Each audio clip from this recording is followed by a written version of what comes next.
Welcome, welcome, welcome. Welcome. Welcome to the Revolutionary Baddies podcast. Okay. Welcome. I'm your host, Dee Dee. And I am your host, Brittany.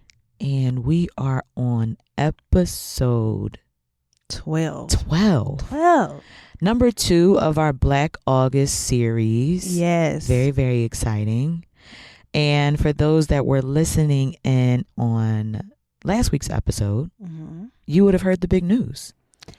Major news alert. Major. We will be hosting our very first live show for our podcast as part of Black August in the Park weekend here in Durham, North Carolina. Yes, we are on the road to Black August in the Park. Mm-hmm. Like I said, if you heard us last week, you know that Black August in the Park has been a major tradition here in Durham for 10 years. This is the Big 10. Yeah. And me and Dee Dee have always been, we've always pulled up. Every time. All the time. Even during the pandemic. It was in a parking lot. It was like, was it at the state fairgrounds? It was at the state fairgrounds because they had ample space. Everybody could stay in their car. You could stay around your car. It was literally a pull-up fest, like party in your car. Parking lot pimping. Had a ball. And my girl drove her pickup truck. And when I was on the back of the Dodge twerk. Had to. So we've been dedicated to the brand. Ever since. And now we are going to be a part of this 10-year celebration. So yeah, excited is an understatement. Yes. We've had, look, y'all better go RSVP. Yeah, it's getting up there. It's tight. It's like over 150. No exaggeration. Unlike some of these other niggas that be throwing parties and talking about it's 300 people and then you only can pay at the door. Blah, blah, blah, blah. No. And the bouncer be at the door trying to hold you out there on the sidewalk. And it be empty. Empty. Don't nobody be in there. That ain't gonna be us. Not us. Okay, because the people are pulling up. I've got people flying in from New York City. Los Angeles. Okay. The people are flying here.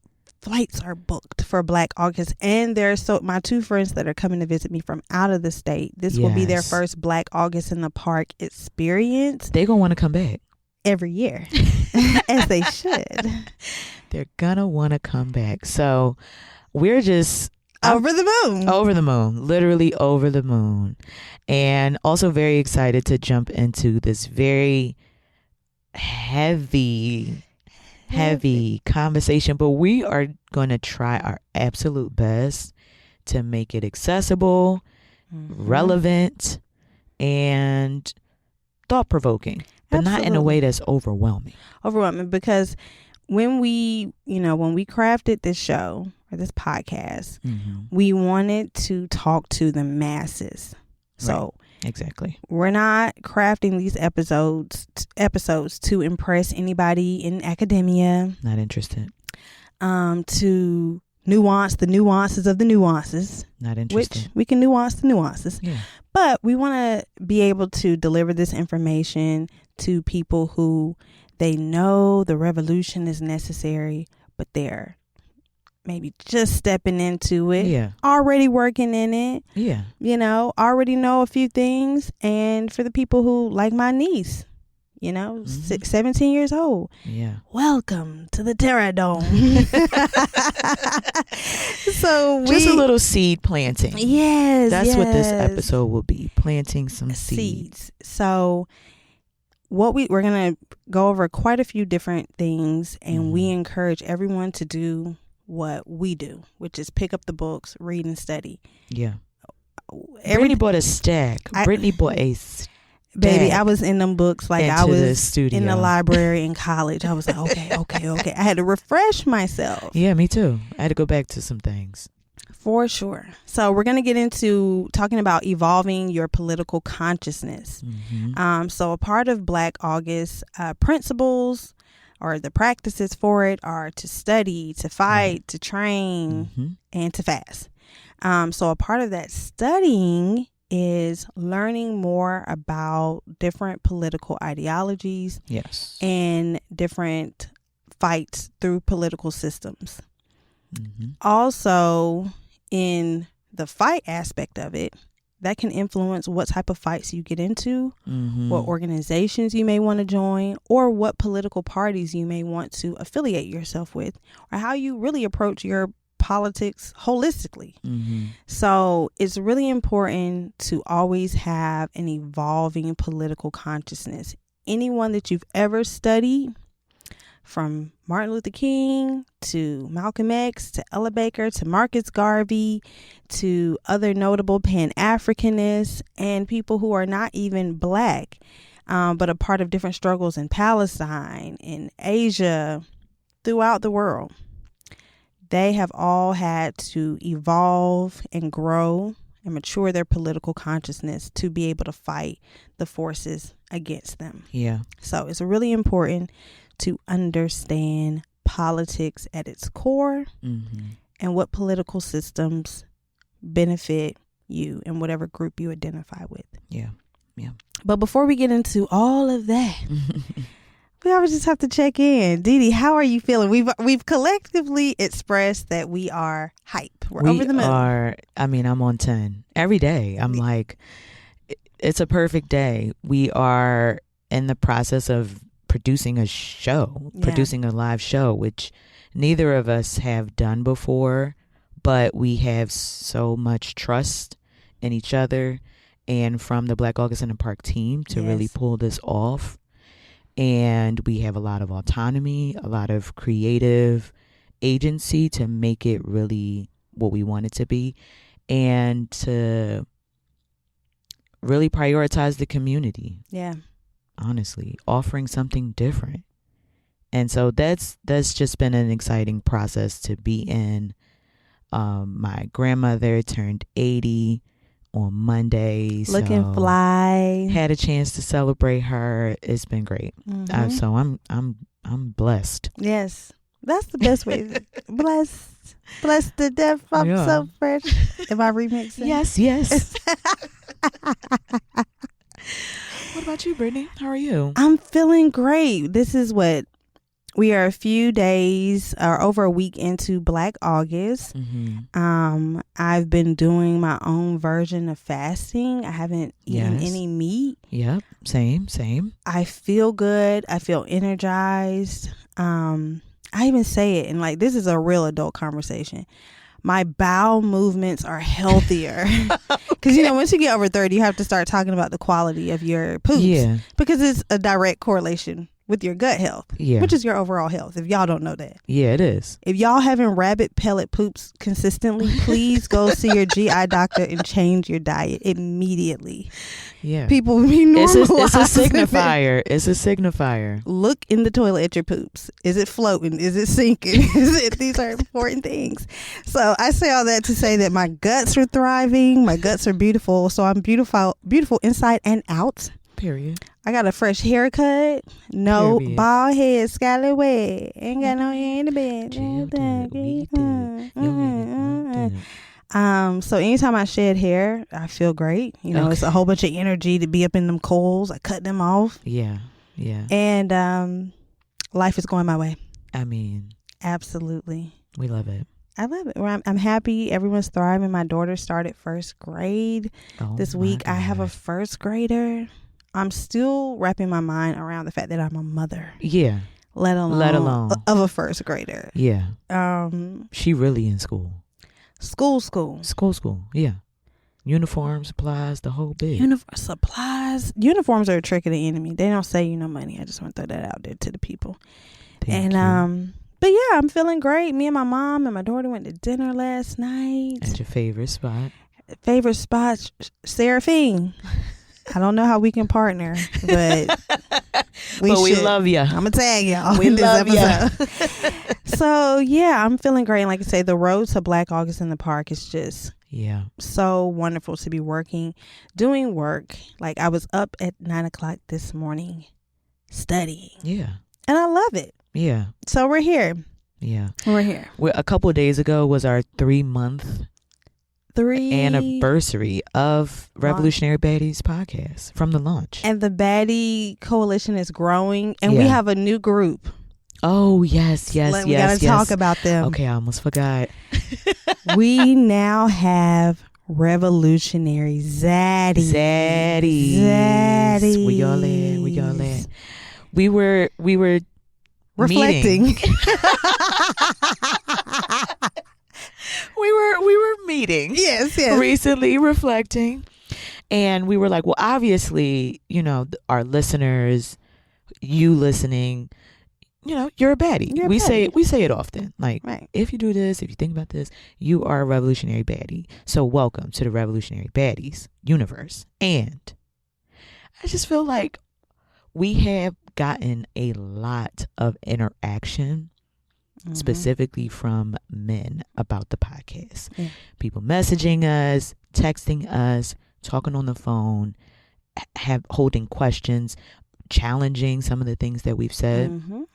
And so, I think you can definitely call yourself a revolutionary baddie, but I do feel like there's like, okay, I ain't no baddie. Yeah.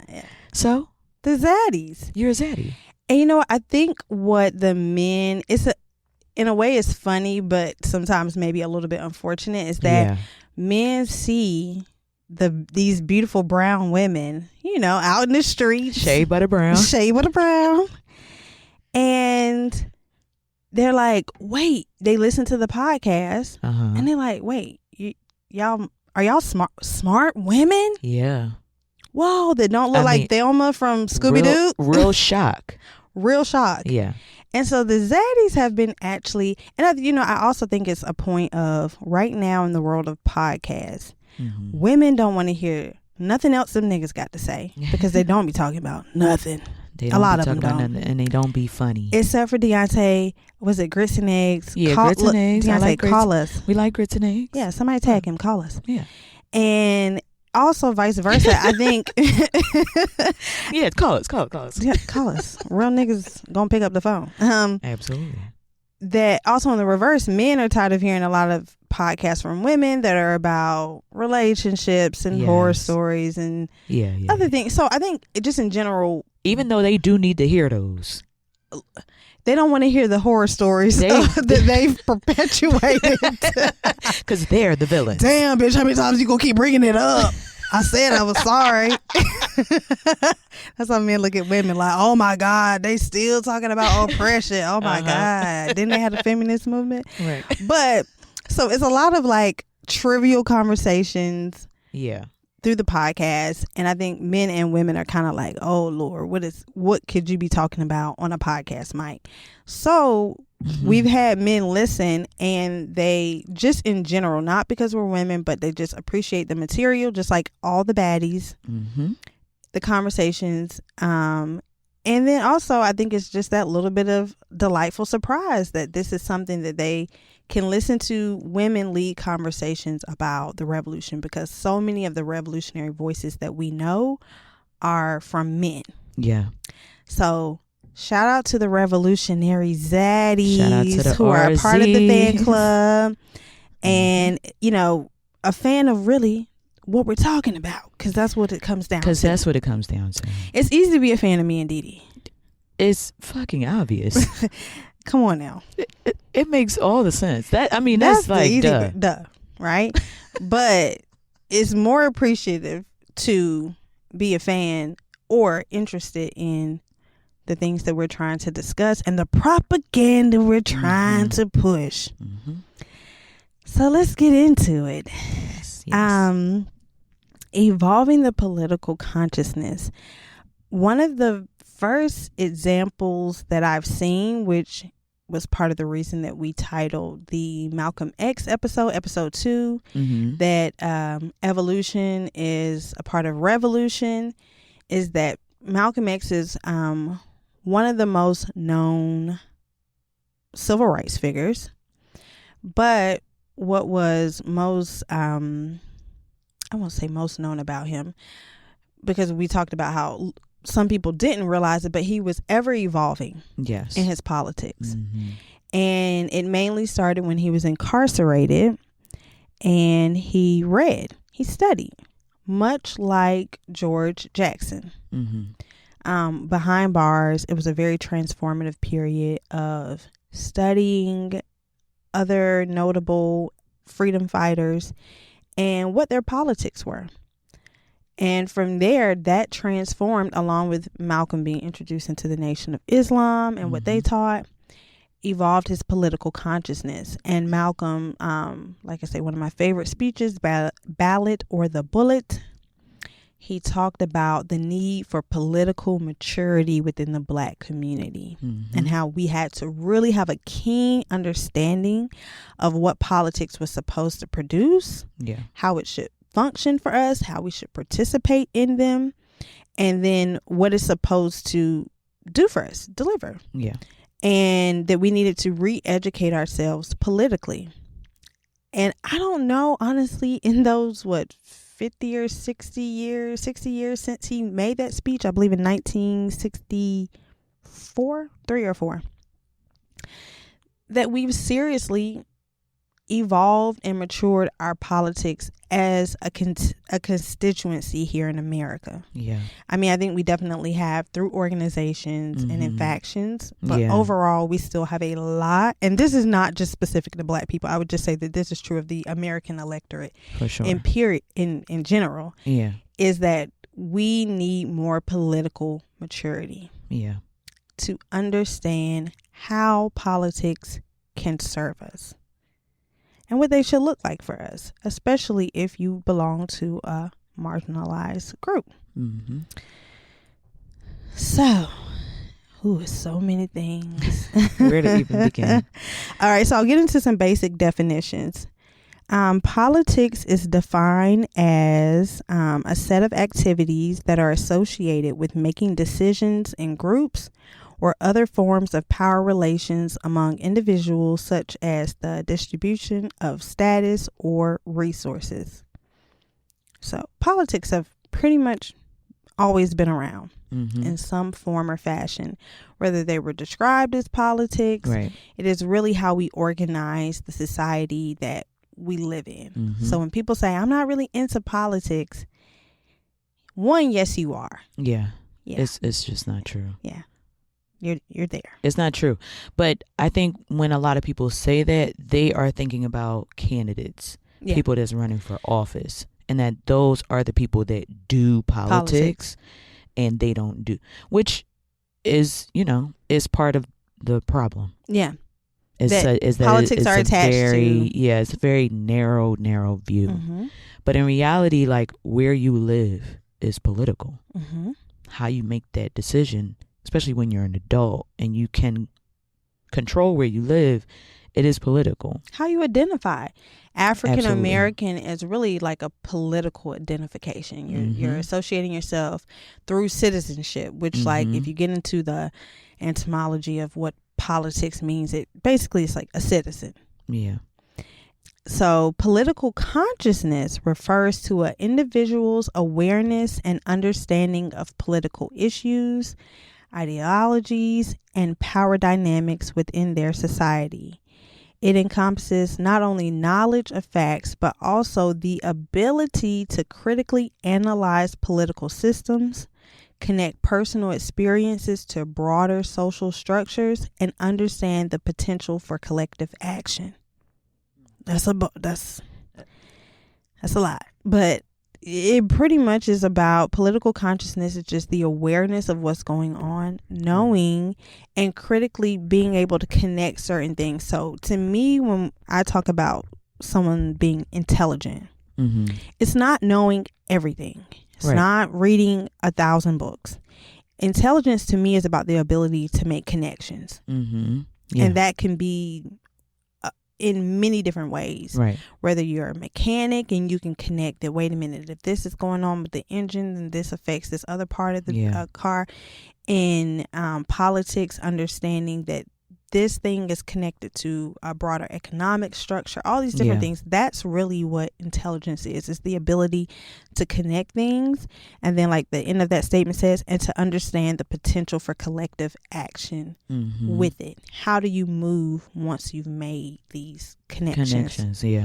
Yeah. So that's why it is so important to be political. But like Dee Dee said, don't be misled into thinking that means you got to know everything about the legislative branch, everything about the executive branch, everything about how to pass a bill, everything about your state and local government. Those things are important without a doubt. Yeah.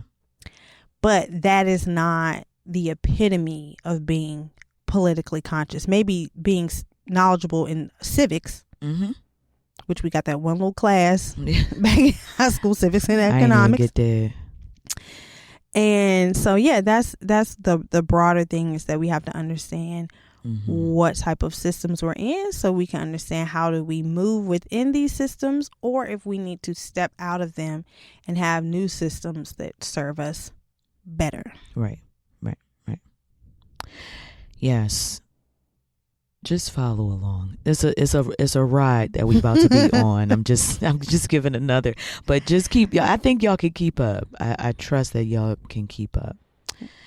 Something that I, really realized in terms of my own political development is that it's easier for me to understand why I make the decisions that I do if I understand the particular ideology that I'm coming in with. And that these things overlap, they're layered, and that it's an ever evolving process, like we talked about too. And I've mentioned on previous episodes, I have a degree in political science, undergraduate degree. And even with that degree, there's still so much information that I was completely ignorant to and naive about once I obtained that degree. Yeah. We're going to get into talking about socialism and communism. And these are two concepts that I barely studied. Yeah. In college. Yeah. I mean, to the point where in hindsight, I'm like, now what is that about? Yeah. Did I even get a real education of political sciences? If I did not. And now, granted, there are certain classes you can take. There may have been a course offered about something, and I just didn't happen to sign up for it. Yeah. But it's still, now that I've actually done my own studying and sharpened my own political knowledge, I look back and I'm like, no, that was just grossly omitted from my education. Yeah. And it's intentionally, we're going to get into why. Because when we talk about communism, such a witch word. People have been taboo, honey. Prosecuted. Yeah. People have been incarcerated and literally the death penalty. In the United States, assassinated. People have been put to death. Yeah, put down. White people. So we're getting the government. They will hang white people on the wall. Hunt them down for even talking about communism. Commies. and to briefly get into, when I actually decided, I bought the Communist Manifesto. I was like, let me actually read it. Like by this point, I had heard of it. I kind of felt like I understood what communism was, but I was like, I've never actually read the manifesto. I read it and I was like, damn, this shit is not that crazy. It's really not. You read it and it's like, working people deserve dignity. I'm like, what? Y'all know that the thing from The Wire where old boy found out he shot the cop? Wow. Yeah, no, literally. The people will own the means of production. It's like not. The people who work will benefit in some way from the work that they produce. Having a proper relationship to the land that isn't a built small on percentage of people should not rule the rest of the world. That's all this is. That's literally that's crazy. It don't say nothing outrageous. Right. It don't say none of. Yeah, it just doesn't say what I feel like. It's always made to be about a dictatorship. That's the biggest thing, is that it's like not democracy, and that it is a dictatorship. Yeah. And literally, it's the dictatorship of the working class. It literally outlines that it is a dictatorship ruled by the majority of people, which are workers. Yeah. So that's the dictatorship. But when we think of dictatorship, we think of like the king. Yeah. Taking back over. We're not going back to a monarchy. Yeah.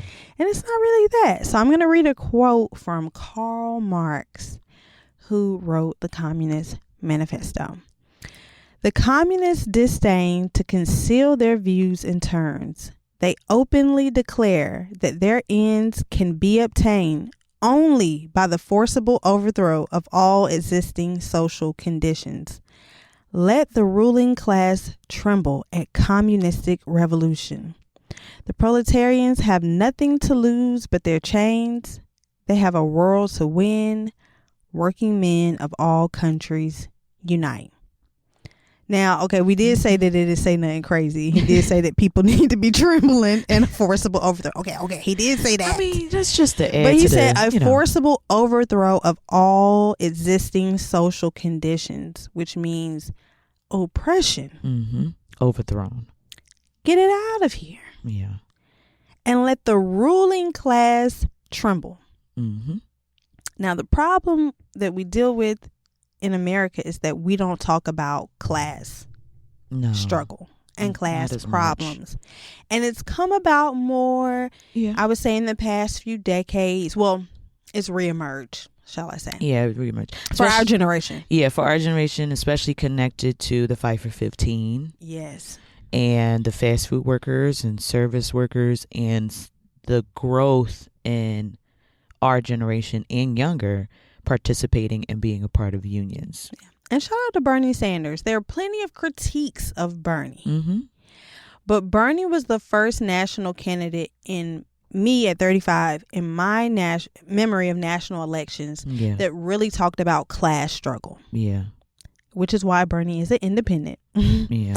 And so he was the first one that talked about the Wall Street bros and the 1%ers on a national level as a candidate running with a viable candidacy for the Democratic Party, which he was kind of running under in the primaries. So Bernie ran in 2008.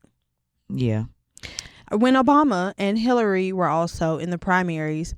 And I will say, if my memory serves me correctly, I'm not being a revisionist. I voted for Bernie Sanders in the primaries against Obama. Now, once Obama... wait, in 2012? No, in 2008. Oh. I mean, 2008. I had to make sure I say my years right. Oh, okay. No. Whatever year he ran, I did give him the primary vote. Okay. I think it was in the initial one.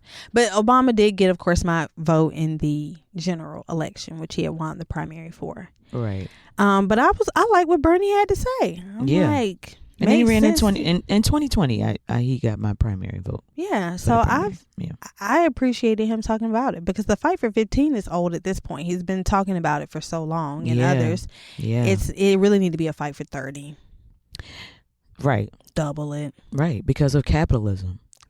The cost of it literally, capitalism is changing the goalpost. You're moving of what the hell should be the minimum wage in this country. And they still got us, and then they're like, oh, give them 15. Right. People had to scratch and bite for that little $15. And the capitalist said, triple the rent. I'm tired of these niggas. Shut them up.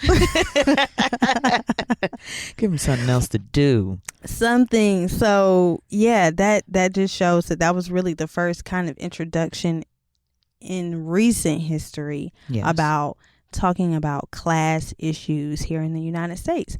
And the reason that so many people know so little about socialism, communism, and worker struggles is because of an immense amount of energy by the United States government and money, lobby, corporation, big money, money you could never get from a tax income. The biggest, the largest. It got gold bar money. It ain't even cash. It's in bars. Yeah. Big Money said, shut that shit up right now. Shut it down. McCarthyism. Passing acts. Congress, I was reading in Black Scare, Red Scare by Sharice Burden Stelly. Hope I said that right. That Congress, the legislative branch, has basically been weaponized by corporations to suppress all efforts to create acts, create investigative committees into people who wanted to identify with other parties and other systems of governance.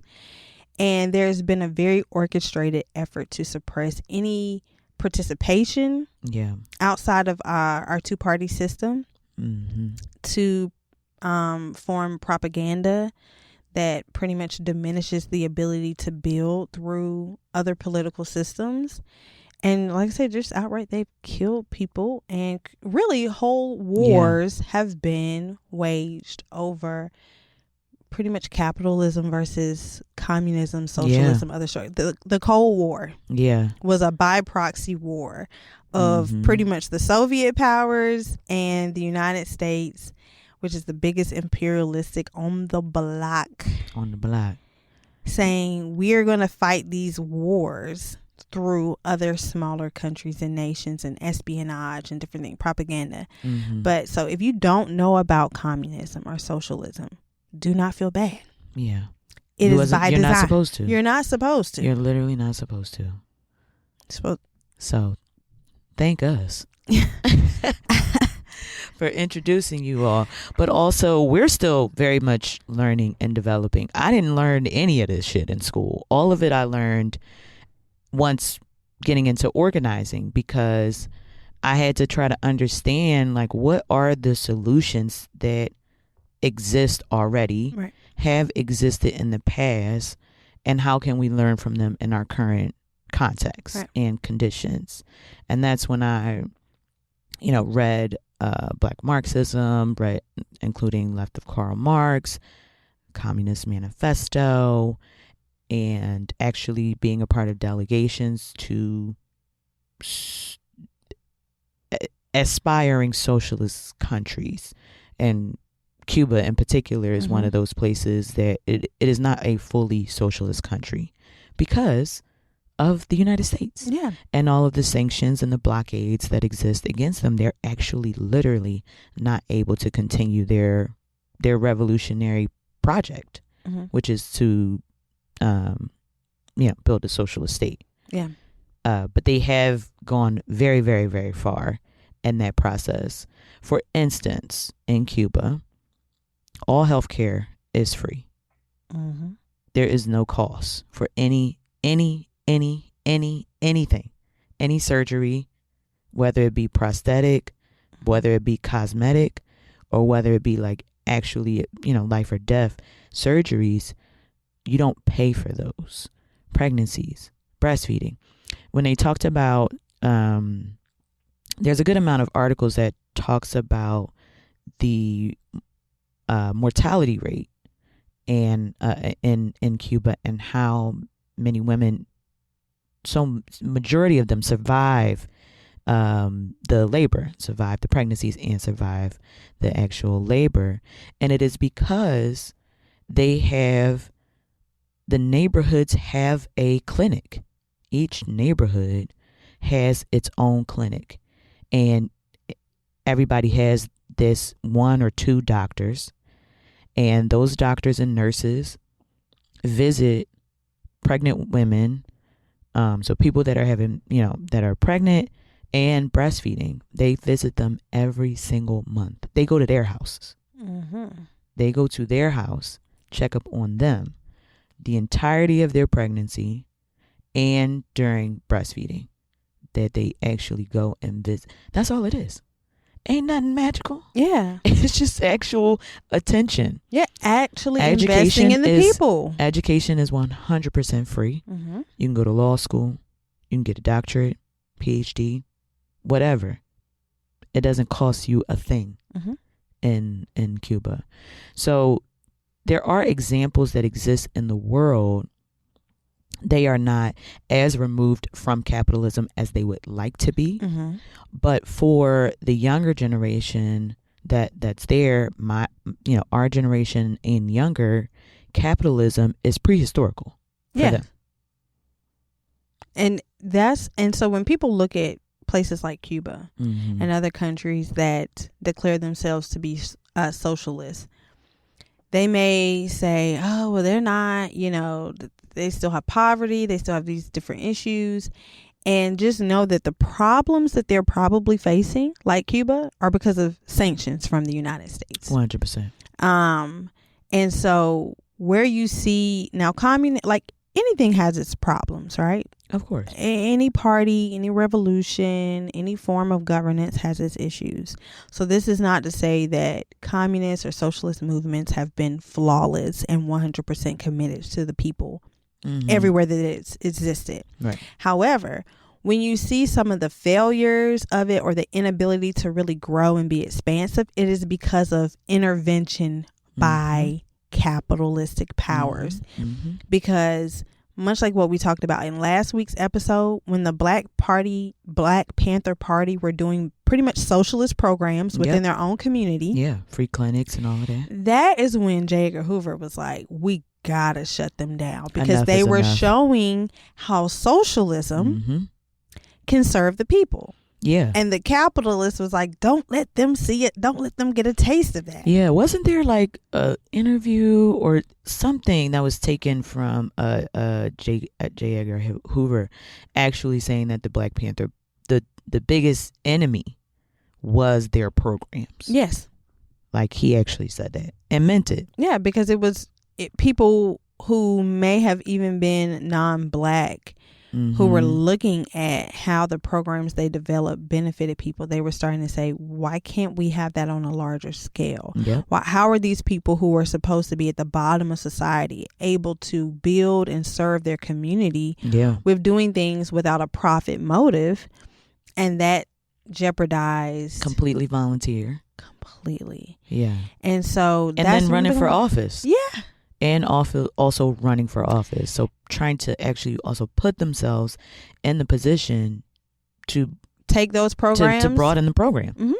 And which they have been broadened. And that's the thing. The U.S. will adopt socialistic type of programs just to kind of breadcrumb. Like, okay, here's Medicaid, Medicare. Like pretty much it's free, but it's still not universal. Yeah. And you still can be dropped from it. Right. And as we see, it can be repealed and not expanded. And so, going back to the Panthers, if you want to know what politics you probably should gravitate to in the struggle for Black liberation, look at the people you admire as freedom fighters. And who and what did they study and believe in? And much of the Panthers, from Huey and Bobby Seale to George Jackson, who is really the center of the Black August tradition, they studied Karl Marx. They studied Vladimir Lenin, who was the head of the party that took over in Russia during the revolution. At the time, it was not Russia. It's the Soviet Union. Mao, who was the leader of China for a period of time, who Mao took this what Marxist Leninist studies and expanded that and to the conditions that he faced in his country, and he lifted millions of people out of poverty, of what they call peasants. Millions of people were brought out of poverty through Marxist Leninist Maoist traditions. And so that was heavily influential on a lot of the Black freedom fighters here in the United States, throughout the Caribbean, and just throughout the Pan-Africanist struggle for liberation. So, where to start? I don't know if I want to start cooking the Republicans and the Democrats right now, but it's kind of to just briefly go over that. A lot of our understanding, as we just talked about, is about how we understand our current political system, which is a quote unquote democracy. Quote unquote. Proud to be an American, or at least I know I'm free. The propaganda is thick. Yeah. They had us singing that at 5 years old. I ain't sing that. I didn't. I know I didn't. I did not sing that. We did the Pledge of Allegiance. I don't know what they had to sing in schools, but I stopped doing the Pledge of Allegiance and the national anthem after 9/11, when more people became patriotic. You became less. That's funny. Probably under the. Were we like 11? I was 12. I went back to school. No, your birthday would have just passed. I was turning 12. Yeah, okay. It was 2 days before my 12th birthday. I went back to school like George Bush is going to lead us in the war. Another imperialistic struggle. I didn't even know what it was. But I was probably just listening to my parents and certain news sources. But I refused. And I remember they started having like national days of prayer in school after 9/11 as a substitute one day. And I sat down for the national anthem. And she was like, "You're not going to stand up?" And I was like, "No, I'm not." And she was like, "Well, don't get in my way." And I said, I'm not in it. I'm not in it. So shout out to Colin. He did it for the NFL. I did it for Githens Middle School. Period. Years before, period. No, he got the influence from he stole somewhere. my whole flow part for part. I was sitting down before Colin. Hello. So so in understanding our current political system, a lot of us are stuck between this false binary of conservative versus liberal. Yeah. Republican versus Democrat.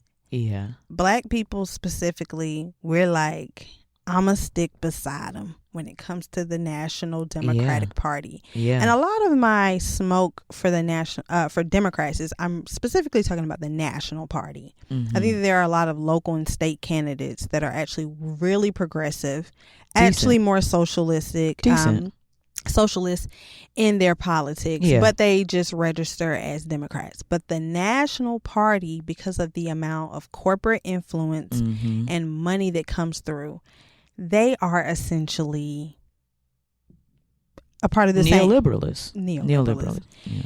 And so they serve neocolonialism. I mean, for instance, what is happening in Palestine and in Gaza right now, how long it's been going on with, no reprieve. This actually could have been over during Joe Biden's presidency. Talk about it. Sleepy Joe. It could have been over. He could have deaded this. And now that he's out of the presidency, now he wants to go on The View and talk about, he don't need to be talking about nothing. Shut up. He don't need to talk. We heard it. You don't have nothing to say. It's his time. You sold us down the river, and you sold Gaza down the fucking river. So and people really did not understand the criticism of Kamala to not break away and separate herself from his policies towards Gaza, and to say like, I will be different. Yeah. And I will. No, she didn't. She kind of like was like, she literally said, I support Israel. Yeah. Yeah. Biden, I think he was doing an interview with a journalist from BT or the Shade Room, like a black publication. He said, I am a Zionist. I want everyone to know a Zionist is a white supremacist. It is white supremacy. It is white supremacy with a different last name. That's it. A Zeltzel on it or something. That's it. It's a form of white supremacy. So for Biden to say that, Kamala to say, I will not separate myself from him. And then for black people to be like, y'all ain't gonna, granted, what we were facing, I understand that people are like, look, she's the best route to go. I definitely get it. That's not a problem. Strategically. But that is not also room to silence the arguments and the critiques of saying, this is white supremacy. Right. It is. This is white supremacy. And it won't end well. And it won't. Never for us. Because black people getting free, that was never on the menu. Never. Never on the menu. I mean, so there is an ideology that associates with what you're talking about. And this book that I've had for a while, I try to go back to it as much as possible. It's called Black Visions, and it's by Michael C. Dawson, and it's the roots of contemporary African American political ideology, which, is a long way of saying that we have been in this struggle with this country and with the political framework of the world for a long time. And one of the oldest Black ideological tendencies is called radical egalitarianism. What that is, it's the kind of optimistic sense that if we just appeal to what America says its values are, then something like racism, for instance, will disappear through, rigorous debate, through social action, and through, letting the country see the light, shining the light on what it's really about, and that it isn't living up to its values. It comes from this idea of really having a multiracial democratic society, and the alliances that we form are just with all people of goodwill. Like whoever those people are, that's who we can join and form alliances with. Violence is often rejected in this ideology, and that capitalism it's criticized. It's criticized. It's a problem, but it isn't. But it's still considered reformable, right, under the radical egalitarianism kind of view. So if you think about MLK, pre-1967. I just want to heavy to emphasize, reiterate that because he morphed. But pre-1967, MLK would have fallen under this. Frederick Douglass and what he wrote about July the 4th. That was also kind of trying to agitate the country and the people that run it around, like, live up to your values of what you state in the Declaration of Independence and all of that. W.E.B. Du Bois, pre-1930. He joined the Communist Party at 93 years old. He also changed. 93. I know that's right. 93. He said it's not too late. So wherever you at, period. No matter what you've voted for, done, believed before, you ain't too old. Because you ain't too old. Evolution is a part of revolution. You have to be bendable. You have to be, your politics, your consciousness has to be adaptable. It matures. Literally matures. I would never get caught with my baby daddy today because I've evolved. Wouldn't get caught. Never. Dead. Yeah. So you have to always. That makes sense. Now, 7 years ago, obviously, I did.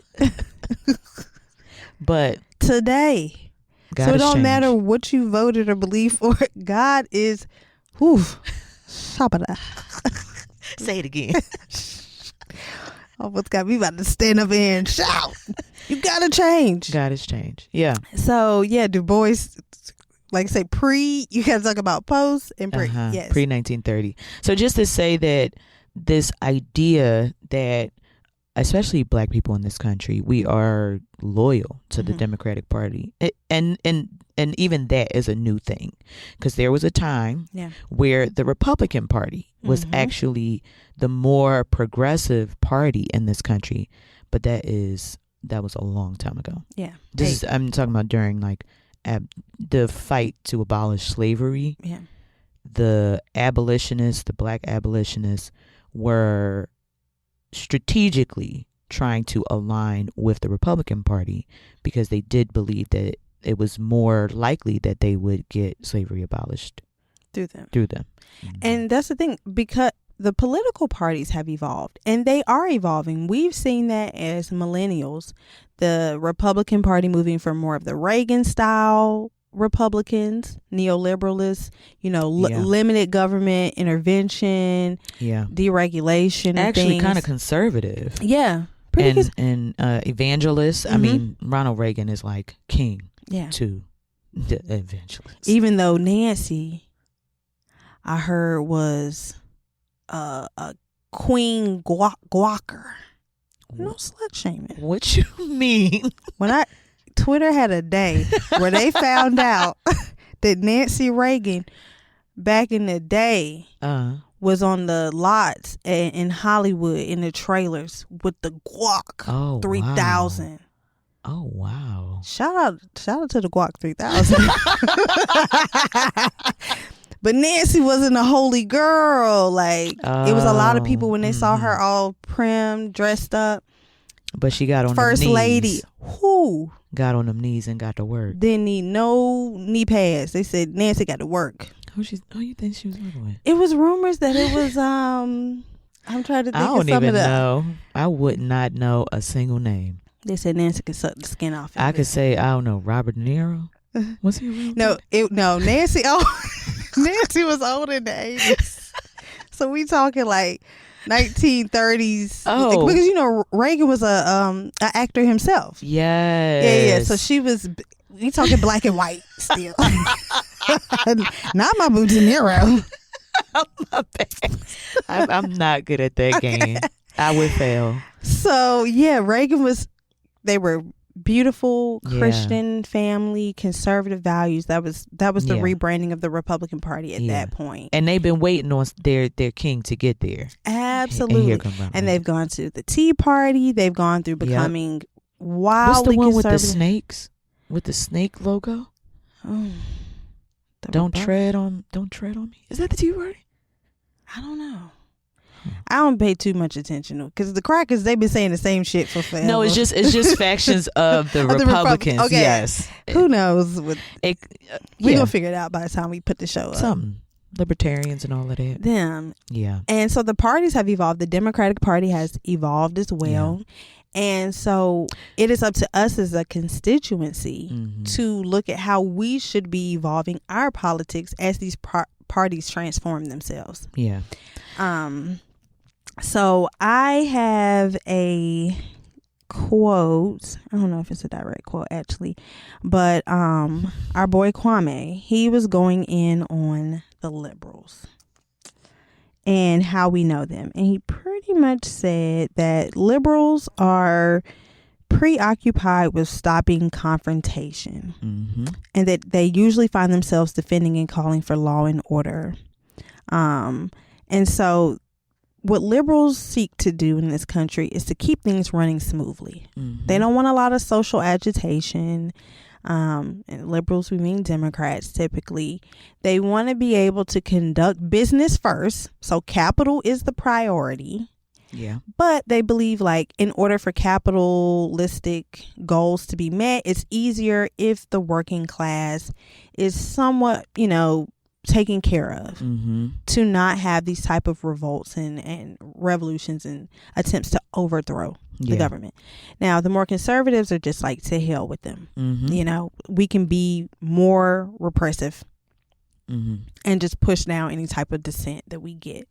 Starve them out, leave them homeless, leave them destitute.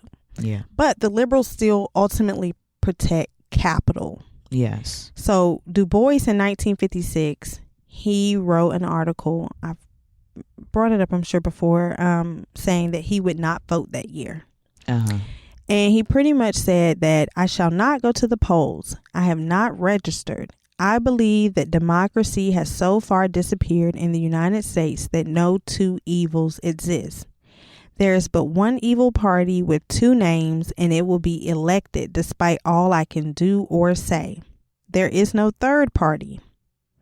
And then he, goes on to talk about that there were socialist and communist platforms, but that the government pretty much destroyed any ability for the third parties to build. Yep.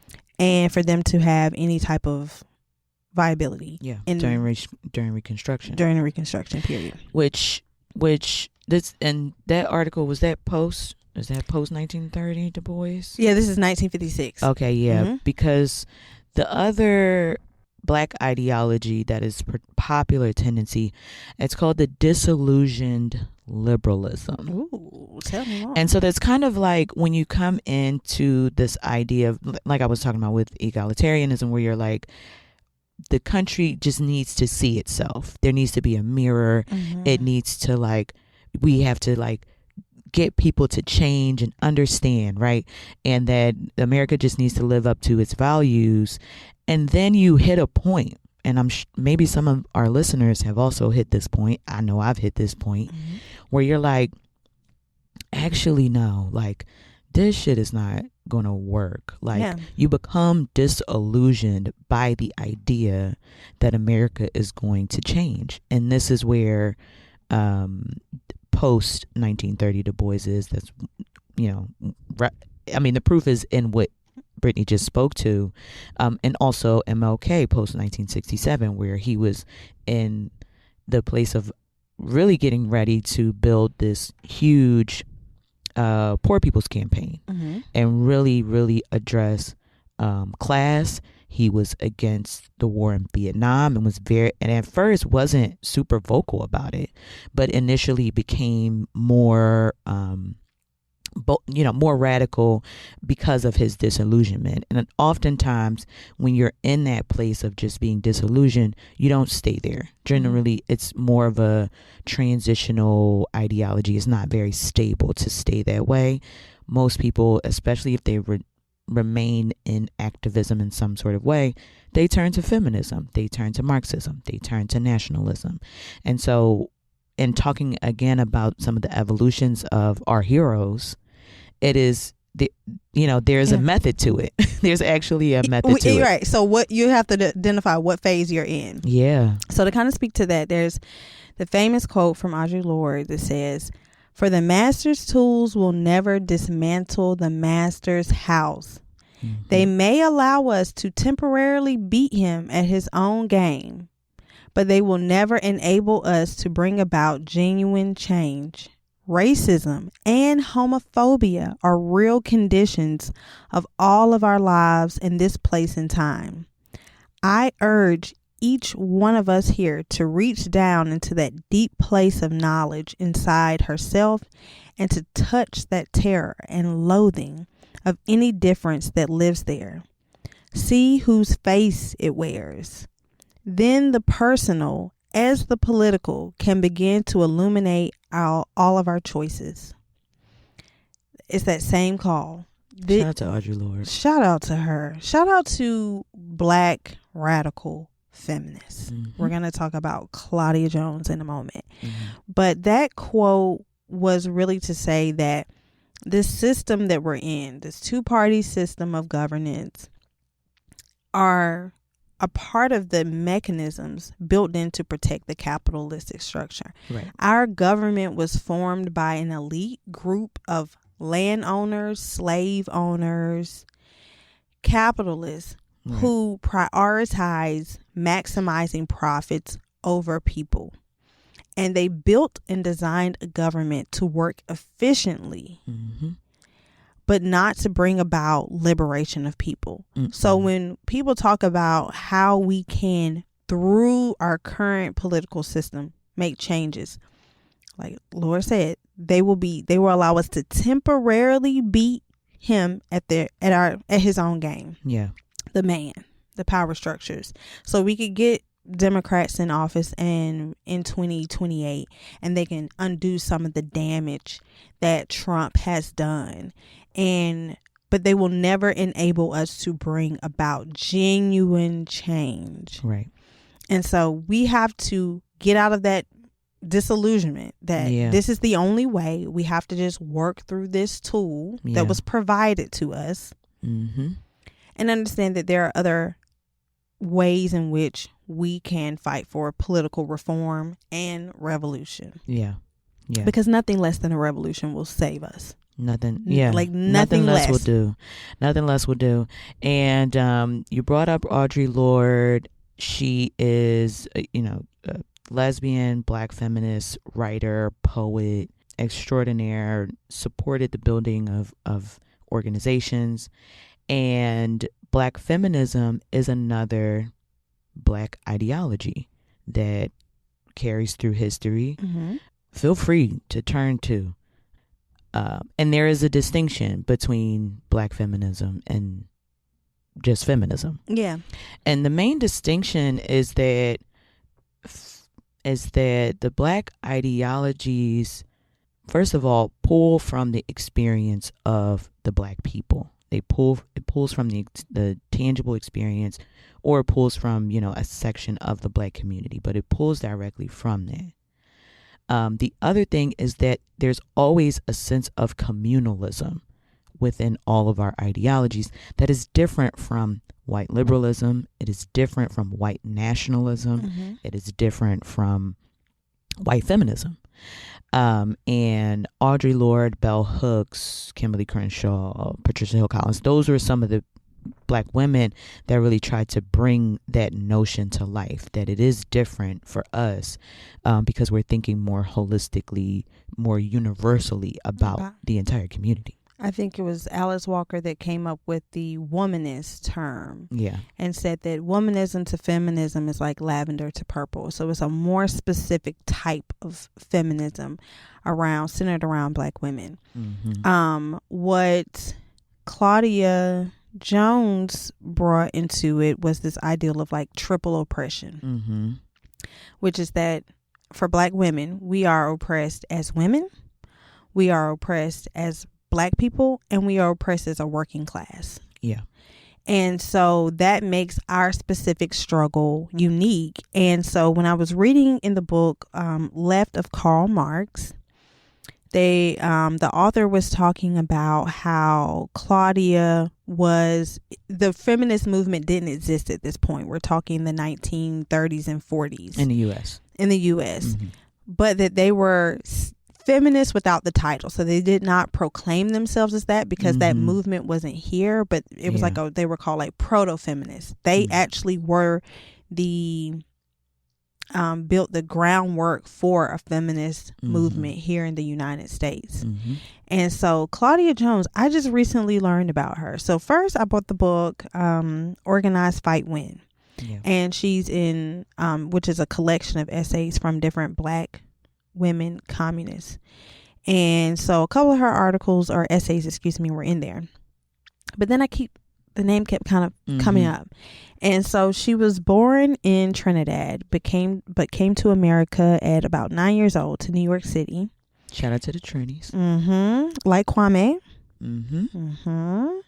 And who else? Shout out to the Caribbean. We have some of the most radical intellectuals and freedom fighters out of the Caribbean. Sure. Walter Rodney, who was assassinated. I believe my boy Frantz Fanon. Where was he from? Was he from Martinique? Yes. Yeah. Yes. Okay. But she came to New York City, and in high school she was a part of like the junior communist the junior NAACP chapter, I believe. And in her work early on, she joined the Communist Party of the United States and was very influential. She was mentored by Du Bois himself. Okay. Period. And Du Bois was, like I said, he was brought up on charges by the United States government. They were trying to shut him up for real. Yeah, they ain't like him. And so she was a very influential member of the Communist Party within the United States, and brought to it a unique ability to be able to articulate the struggles of Black women and Black people, particularly as workers. Yeah. And our value and position in class struggle. And she was described as stretching communistic ideology and incorporating it in a more diverse way. The United States put her on trial. Yeah. And she was eventually deported. But instead of going back to Trinidad, she went to London. I was about to say, she definitely went to Europe. Yeah, she went to Europe. And the reason that the name of the book, Left of Karl Marx, which is a book about her, the reason for that title is because she is literally buried. Her tombstone is to the left of Karl Marx. Period. In London. Yeah. And that shows it symbolically and in its truest form, how she was to the left of him, because a lot of the original texts that came out of communism were not very nuanced as far as race and gender. No. But Claudia, through her lifelong work, which is a very short life, she died of heart failure, I believe in her 40s or 50s. It shows how profound it was, her impact, and that she was, one, should belong with a great, her tombstone, like Karl Marx, and that she was to the left of him and pulling communism and stretching it even more to be for truly all working people across the world. So shout out to her. There's a reason that we don't know her, despite the majority of her work being done here in America, talking about the Black Belt. Yeah. Even though she was not a descendant of enslaved people in America, well, in the United States of America, really talking about the struggles of African Americans here. And one thing in what I was studying today is that I realized that a lot of the communist movements that were being strengthened or that were starting to become more prevalent in Black liberation struggles were that so many Caribbean people were immigrating here to the United States. And they knew oppression, as all people who are colonized do. Yeah. But they went from being like the majority of their racial group in their country, their small island, coming to the United States and being a part of this antagonistic struggle between this majority group and this minority group that they now belong to as just being a part of the Black race. Right. Marcus Garvey, he was Jamaican. Yes. And so I learned about this group. What were they called? The African Blood Brotherhood for African Liberation and Redemption. Short ABB. What a name. African Blood Brotherhood. And they ended up becoming a propaganda wing of the Communist Party. But they were formed by, I believe his name is Cyril Briggs, who was from the Caribbean. And they began fighting oppression and organizing in New York City.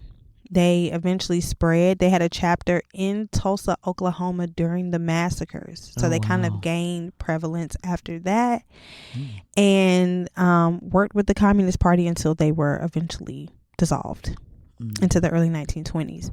So all of these movements across the diaspora have had this connectiveness about worker rights, class struggle, and class solidarity. Yeah.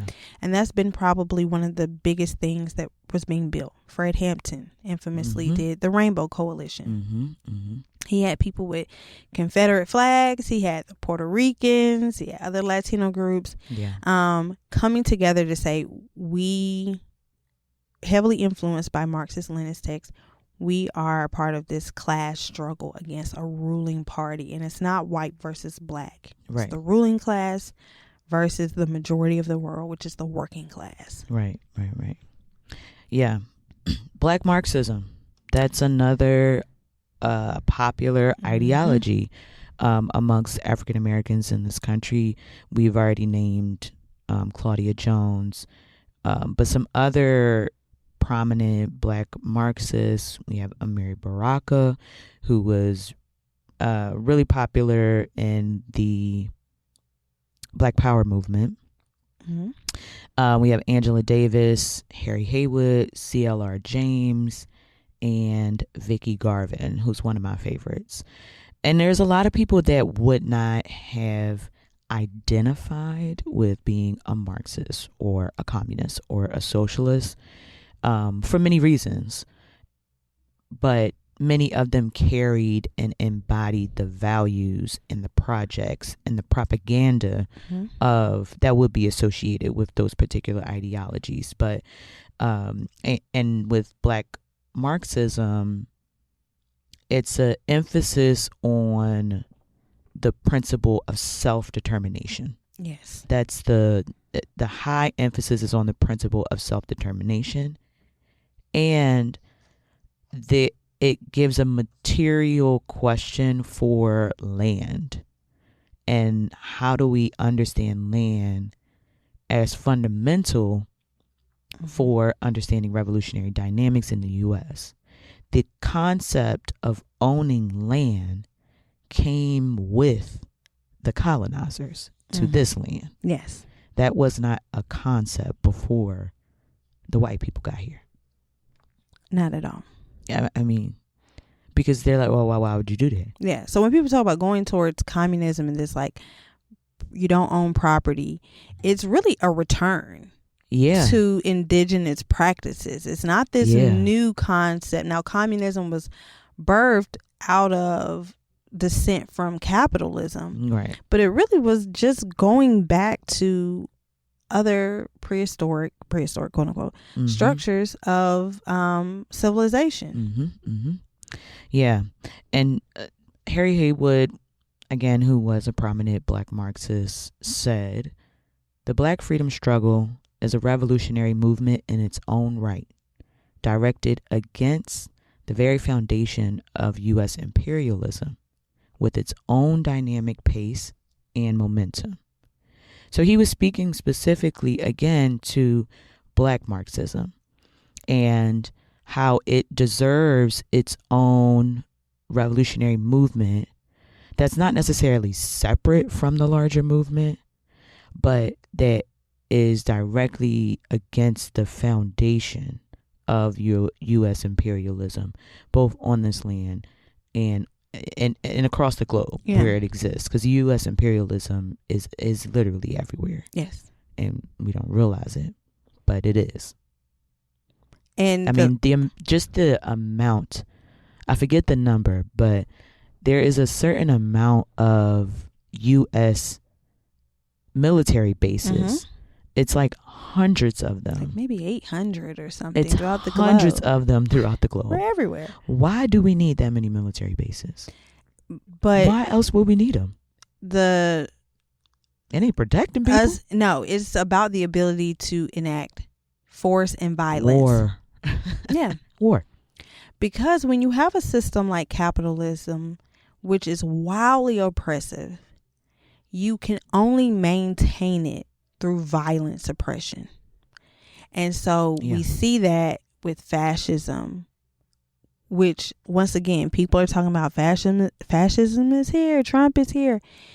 If you look and study any freedom fighter, the word fascism was in articles in 1940.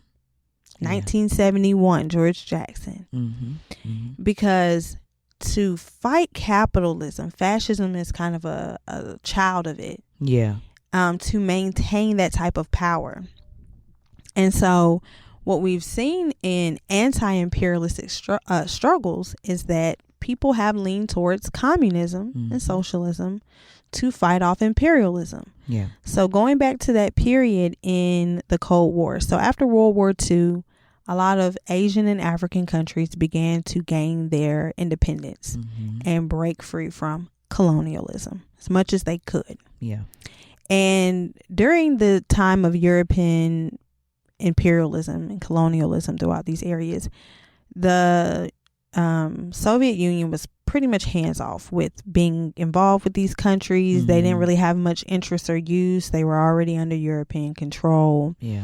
But as they were having their own revolutions, they saw opportunity in these countries becoming free to support them and to establish their own interests, because of course everything is like quid pro quo. So it's not that the Soviet Union just went in and wanted to liberate Asians and Africans, but that they saw that they could have a better partnership with these countries post-colonialism. Right. And they did send in aid, guns, and information and technology to help them continue to maintain and fight for their freedom, because colonial, like when Nigeria and Ghana declared their independence, they had to fight to maintain it, and still to this day have to fight to get imperialistic powers, to get your motherfucking military bases out of here, get your people and your bureaucracy out of here. Yeah. And so what I found really interesting in the documentary, what is it called? Soundtrack to a coup. The coup d'etat. Coup d'etat. I was gonna probably chop that up. Soundtrack to a coup d'etat. Very wonderful documentary. I highly encourage anyone to go watch it. It's in the queue. Yeah, gotta watch it. You see the leader of the Soviet Union at the time. God, what was his name? Nikita Khrushchev. I have no idea if it's pronounced that way, but it's similar. That'll do.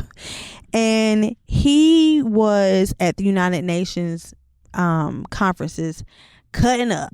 Going on. He was pretty much saying, he was like Suge Knight, like, y'all can ride with Death Row, but y'all don't need to fuck with Bad Boy. And the Bad Boy is Europe and the United States. You can get with some real niggas and do real shit. Yeah. You can keep suffering with them motherfuckers. You know what I'm saying? So, and of course that y'all niggas ain't fucking with Death Row. He was up there cutting up, very animated. I couldn't understand. Obviously, they had the translations on the documentary, but I could tell he was in his bag with whatever he was saying. It needed to be said. And so the Soviets saw this as an opportunity where they could welcome enthusiastic young Black Africans. They welcomed them to Moscow, and they had a major youth festival in 1957. They established the Patrice Lumumba People's Friendship University in 1960. So I believe this was before he was Lumumba. Shout out. I believe this was before he was assassinated. So this wasn't just like a homage to him, but honoring the work that he was trying to do in his country while he was literally in the fight for it. And so they sent weapons and munitions and aid. A lot of times they didn't send actual military troops because it was a by proxy Cold War. Putting boots on the ground was ultimately going to cause just outbreak of war between the U.S. and the Soviet Union. So they would kind of support these Asian and African countries in certain ways to help them fight off imperialism. And so there's something to be appreciated and understood about how this international communist struggle would at times understand that they needed to adopt Black liberation, the liberation of women, and the liberation of other oppressed darker peoples, quote unquote, of the earth, because it is about this single class of people who are workers against this consolidated wealth and power of a very small ruling class. Right. And so I encourage everyone to look into Marxism, look into Leninism, look into all these different things, and just see what you, like I say, when you read it, you get it. When you know, you know. And how influential it was throughout different freedom movements here in the United States. I mean, the connection between countries and leaders that have really tried to move away from the capitalist way of building a society, both the economy, politically, culturally, socially, all of these things are within capitalism. And the connection between the countries that have really tried to not really just tried to do something else. And I think what's unfortunate about this time that we're in our generation is that we actually haven't seen other countries exist under a different economic system, which is not the case for previous generations, because again, many countries during the 60s, the 50s were fighting for and winning, seeing the wins. Like winning their independence. But obviously, number one, it has to be fought to be maintained. And it's a completely different ideology that you're having to build a country under, which is no small feat. It's not at all. It's to be that transformative. And Du Bois said when he was testifying, pre or post? This pre or post? This is post, because he was on trial. Take that shit to trial. They were trying to get my boy on, like, because there were different acts that was passed. There was the Smith Act that was passed, which is pretty much the Alien Registration Act of 1940. There was the McCarran Act, known as the Internal Security Act of 1950. These were all acts to pretty much monitor surveil and combat communism. And Du Bois was charged essentially with being a communist. Yeah. And so he had to go to the house. He had to go in the house. He didn't have to go. The House committee. He had to testify. I'm like, dang.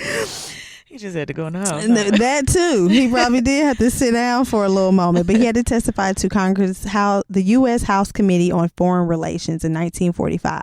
Uh-huh. And Du Bois said, socialism, whether accomplished by communism or reformed capitalism or both, is spreading to every civilized land today, including the U.S. To try stopping it by red baiting and hysterics is stupid. To turn back the clock by war is a crime. So this is in 1949. So he pretty much was saying this tide is coming, and it was seen in the 1950s and 60s as countries were freed from colonialism. Yep. He's saying it's no stopping it. It's coming. And this red baiting, this red scare is just hysterics. Yeah. And it's stupid.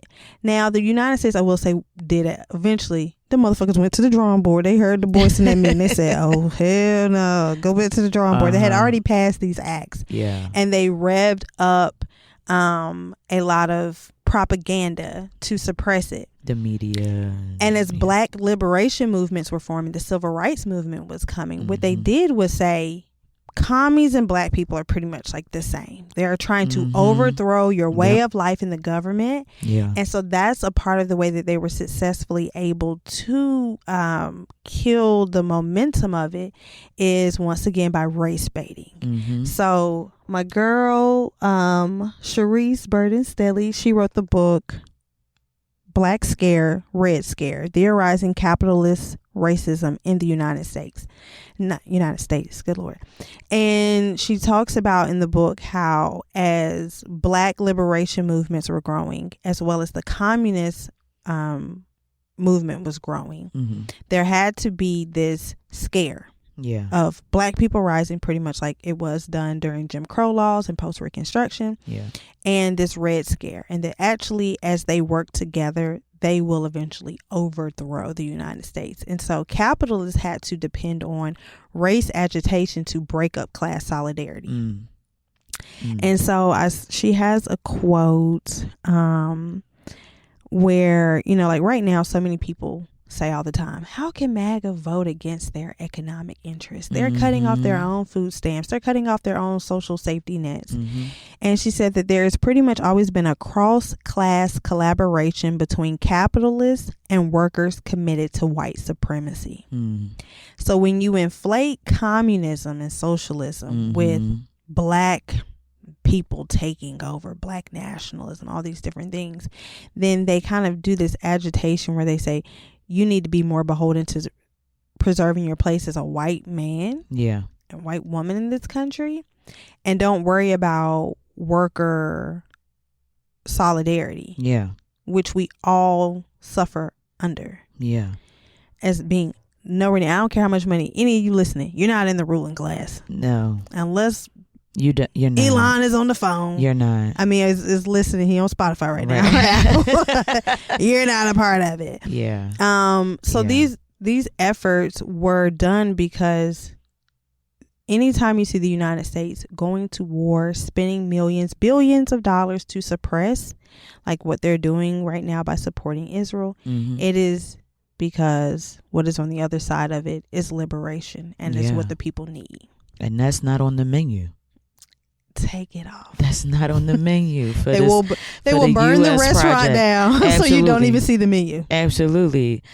Just going back to the acts that were imposed, and this, I feel like we talked about this before, but legality and what is deemed against the law is determined by white supremacy, capitalism, and patriarchy, all combined. Right. So this was a direct attack against people even visioning, dreaming of, talking about, debating around what the future of this country could look like if there was some significant changes made in office and, at the legislative level. But at every turn, the white people go back to the drawing board and they're like, okay, what we need to do to just dilute this real quick. The propaganda. And so being called a communist. I hear people today who are against communism. They have no idea what it is. Yeah, no clue. They'll ask presidential candidates who talk about universal health care, are you a socialist? And the candidates, of course, are trained to say, well, no, blah, blah, blah, as if socialism is bad for the people. It's crazy. It's crazy. So now it's what Du Bois, he said during this congressional hearing, that they create witchy words. And so they will turn something that is completely legitimate and has a solid ideological foundation and turn into something witchy. So now you're a commie and you're calling your neighbors a commie, and you have no idea. You've never read the Communist Manifesto. And I want to let you all know the actual manifesto was really short. It's so short. It's like a couple pages. It's like about the same length as the Black Panther Party 10-point program. Yeah, it's really short. When I got it too, I was like, oh, this is it? It's done? We're done. Okay. And that motherfucker made his point. It works till this day. He got to it. So once again, it's so important that we understand that as we fight for things and we want to see a new type of world, which we're getting into in our last part of the series, imagining the power of imagination with liberation, imagining a new Black community, is so important that we really evolve our consciousness, our Black consciousness, our feminist consciousness, our political consciousness, and not just the YouTube stars, the what are those? The influencers, those conspiracy theory hoteps, them, because that is a form of critical thinking as well. It is. The hoteps are like a broke clock. They are right twice a day. They align with a lot of these things, but some of their ideology, it creeps on conservatism. Yeah. It's the patriarchy. It's the patriarchy. It's also the like clean eating, vegan, like Black women didn't have periods until this. I'm like, really? That's specifically against abortions and against Planned Parenthood. It's like there's some of it that creeps actually into conservatism, which is problematic, and it believes that things that are offered to people, institutions offering social safety nets, is a problem for our progress as a people. Like when it creeps into that, turn it off. Please turn the TV off. Turn that TV off. Lean into, if you need somewhere else to go, books. Go to books. Lean towards Black feminism. Learn more about Black Marxism. Always listen to Black women. There's a different route that is historically referenced. Like all of what we know about the ideologies of Black folks are because these people wrote about them.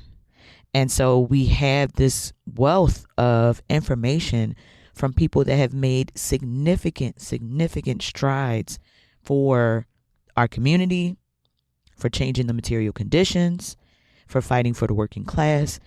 And you should know those names. And it's a crime that we don't learn them how we're supposed to, because we're being educated in the public schools. Exactly. But one way of really challenging the dominant is by actually learning about these people. Like, please learn about Vicki Garvin. She's like my hero. Please learn about Claudia Jones. Please learn about Marcus Garvey. Please. We could Pan-Africanist. Learn about. Yeah, we didn't even get into Black nationalism. Oh, so much. We didn't get into so many. It's so much to talk about. We did not. But it's so much. I can't. I'm like. But the real thing is that we love that we have this podcast and that we have your ears and that there are so many resources out there. Mm-hmm. But you cannot just listen to us. Yeah. You can't just listen to whoever that is. I follow a lot of people and I love the content and they teach me so many things. Yeah. But the best way to evolve your political consciousness is to do what you should be doing for Black August anyway. And that's to study. And like I say, whether it's Audible, whatever, you have to go on this journey and decide how you want to shape your politics and how you want them to serve you. And that's just the first step. Yep. Like after doing your independent study, find people that would want to talk about it. I want to talk about all of these books. And we've gotten requests also around having more, like digging deep into some of the books that we name. So maybe we'll have something in the works. Yeah. But we want to thank y'all so much for lending your ears. I hope that this felt, fruitful and not too all over the place and confusing. We named a lot of names. We talked about a lot of books. But the main thing is that political consciousness is a process. Mm-hmm. And we as a community need to take responsibility for maturing our political consciousness. And it will be through education and the best way action. And about to say the best way to do it. Look, Dee Dee cut me off before I could say the Dee Dee way. Is that being a part of organizations, they will help, like the Black Panther Party, they will provide you with resources and guidance for information, and not how to just obtain the information, but how to turn that information into action. So it's about understanding how to get politics to move things forward, not just to understand what is this and what is that. So we're so grateful that you gave us your ears. Thank you. Thank you so much for listening to us. Yes. Next week, I'm really excited. Bring, Imagination Station. Bring your ears. We're going to be in it. We're going to be in it. And yes, continue to look at our social media. We are promoting for Black August in the Park. We are posting information about Black August and the live show. You know what to do. Click the link, RSVP. Follow us on Instagram. We're also on Facebook at Revolutionary Baddies. We're also on YouTube. Every single episode is on YouTube. We have a Patreon that we are looking for more members. $3 a month. That's all. Nothing too crazy. Less than a cookout tray. Now, some people don't know what cookout is, girl. Oh, okay. Jack, what are the other food McDonald's. Okay, that's universal. But thank y'all so much. Please subscribe, share, like, comment, all the things. We love hearing from y'all. And again, excited about our upcoming show. It's going to be Friday, August 22nd here in Durham. Doors open at 6:00 for our first live show. Yeah. It's called the Blackest August Ever. Thank y'all so much. Happy Black August. Talk to y'all soon. Bye-bye.